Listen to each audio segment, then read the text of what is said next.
பொய்ங்கிற வார்த்தைக்கு அகராதியில அர்த்தம் தேடுனா பாஜகன்னு இருக்கும். ஒரு சீட் எடுத்து பாருங்க ஐயா, வெறும் பொய்யா சொல்லிக்கிட்டு தெரியலாம். மழை வெள்ளத்துல சென்னை சிக்கி தவிச்சப்பவும் இப்போ தென் மாவட்டங்கள் சிக்கி தவிக்கிறப்பவும் பாதிக்கப்பட்ட மக்களுக்கு உதவி பண்ணாம அந்த பாதிப்பை வச்சு சில்லறத்தனமா அரசியல் பண்ணி பொழப்பு நடத்துறது தான் இவனுங்க இத்தனை வருஷமா பண்ணிட்டு இருக்கானுங்க. இது ஆக்ஷன் மேடம், இது ஆக்ஷன். இவனோட நடவடிக்கை வெளியில விட்டு பாருங்க, அப்ப நல்லா திரிக்கிறான் பாருங்க. கணுக்கால் அளவு தண்ணியில கப்பல்ல போற மாதிரி நடிச்சது.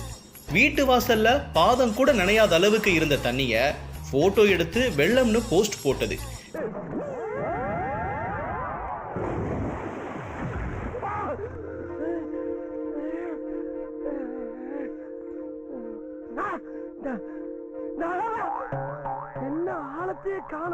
நிவாரணமா மக்களுக்கு வழங்கப்பட்ட உணவுப் பொருட்களை மக்களுக்கு கொடுக்காம அவனுங்களே எடுத்து தின்ன